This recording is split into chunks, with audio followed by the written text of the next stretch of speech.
A group of documentarians travels to a remote island to investigate an abandoned mansion with a dark history. What they find there defies explanation. This terrifying true horror story will keep you up at night. Subscribe this channel for more horror stories. Also like this video and comment for more horror stories. Narrator. Some places are forgotten for a reason. Some doors should never be opened. This is the story of Shadow Island, and the 5 people who learned that truth too late. In October 1987, a documentary crew set out to investigate one of America's most mysterious locations, an island that appeared on no modern maps, housing a mansion that locals refused to even name. Of the 5 who went to Shadow Island, only one came back. And she has never been the same since. This is her story. Narrator. Sarah Mitchell was a paranormal researcher from Boston University. For 3 years, she'd been tracking rumors of Shadow Island, a place that fishermen spoke of in whispers, where compasses spun wildly and boats lost their way.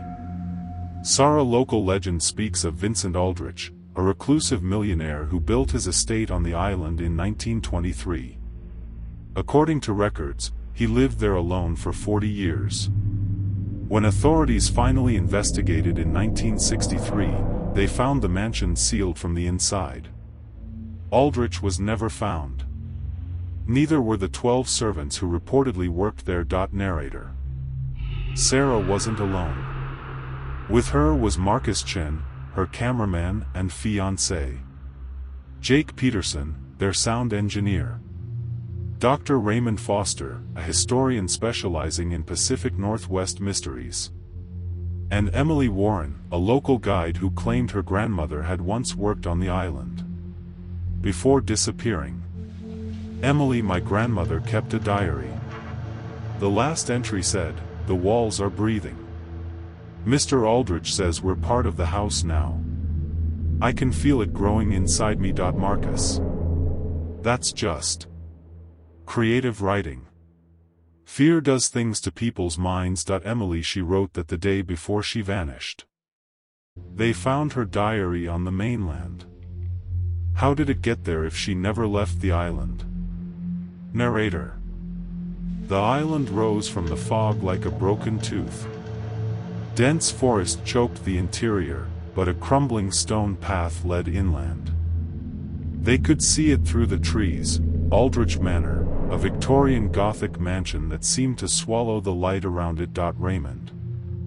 The architecture is wrong. Look at the windows on the 3rd floor. They're not aligned with the floors below. And that entrance, it faces north. No architect in 1923 would make that choice. Sarah. Maybe Aldrich designed it himself. Raymond. That's what worries me. They enter, door creaks open though nobody touches it. Narrator. Inside, the mansion defied physics. Hallways stretched longer than the building's exterior dimensions. Staircases led to dead ends. And everywhere, on walls, floors, ceilings, were symbols. Hundreds of them, carved into every surface. JKE, touching a symbol. What language is this? Raymond, horrified. It's not language. These are architectural diagrams. But they're showing impossible spaces. Rooms that exist in 4 dimensions. This entire mansion is a blueprint for something that shouldn't exist in our reality. Marcus. Equipment's acting up. Battery was full 5 minutes ago. Sarah. Get what footage you can. We'll start on the ground floor and work up. Narrator. In the drawing room, they found portraits. Dozens of them. All showing the same man, Vincent Aldrich. But in each painting, he looked different. Younger. Older. Sometimes barely human. Sarah. These dates, This one's from 1925.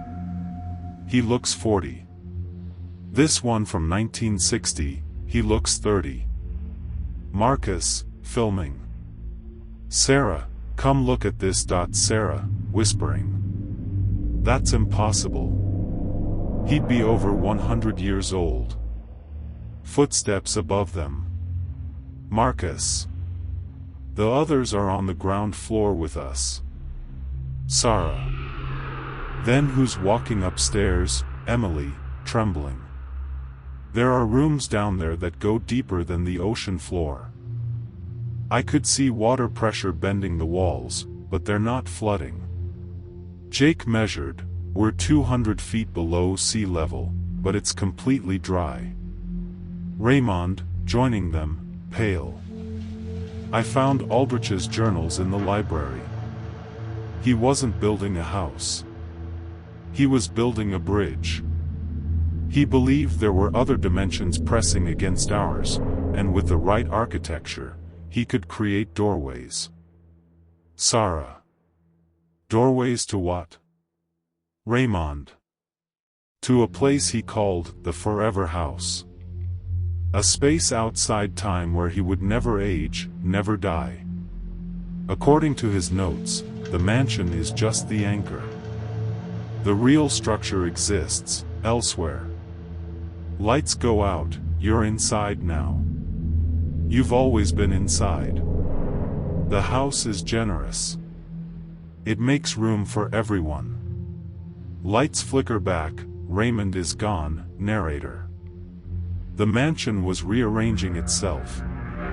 Rooms they'd passed through minutes ago were in different locations.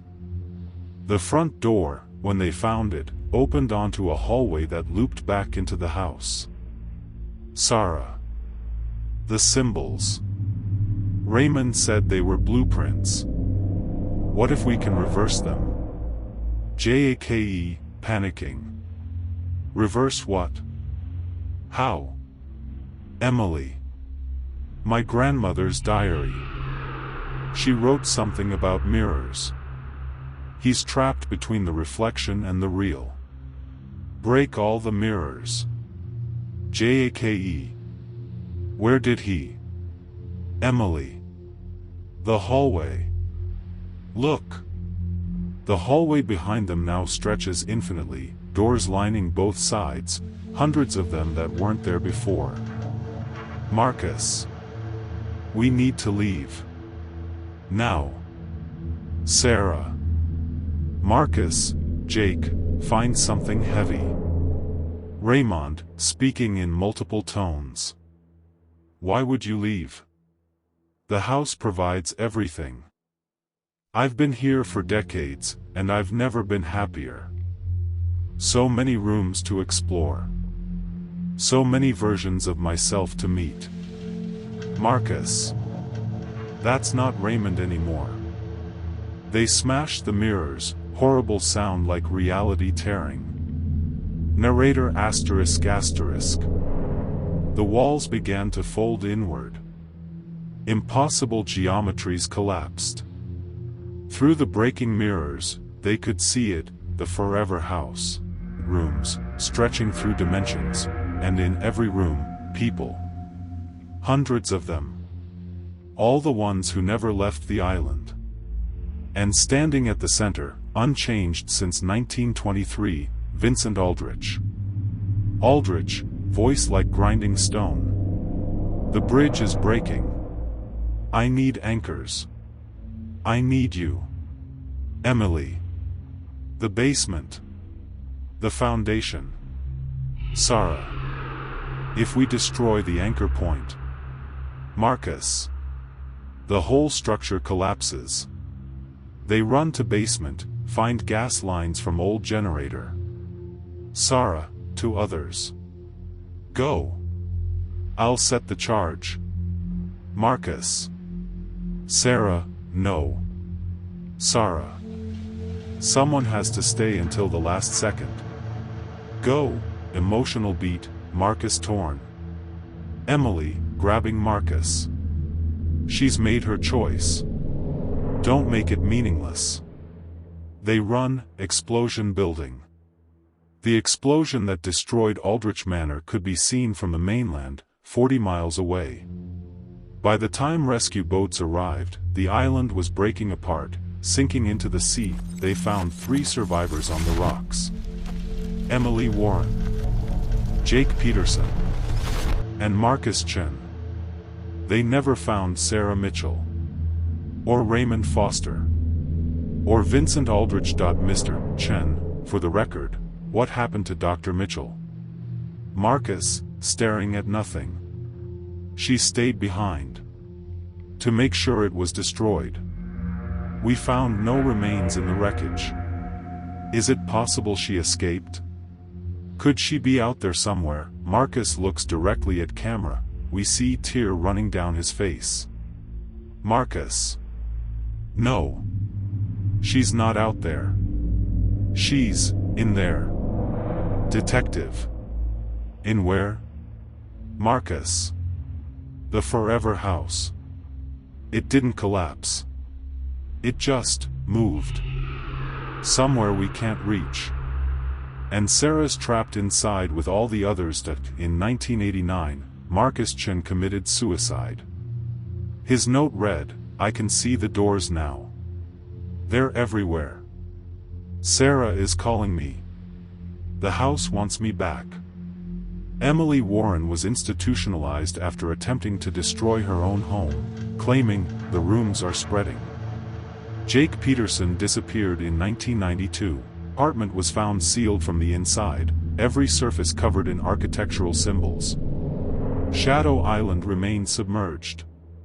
But on foggy nights, fishermen report seeing lights in the water, arranged in the pattern of windows. According to their reports, there are more windows now than there were in 1987.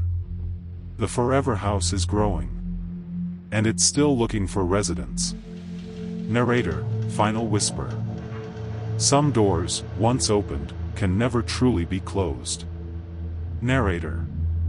If you enjoyed this story, subscribe for more tales from the edge of reality. And remember, if you ever find a door that leads nowhere, don't open it. It might lead somewhere after all.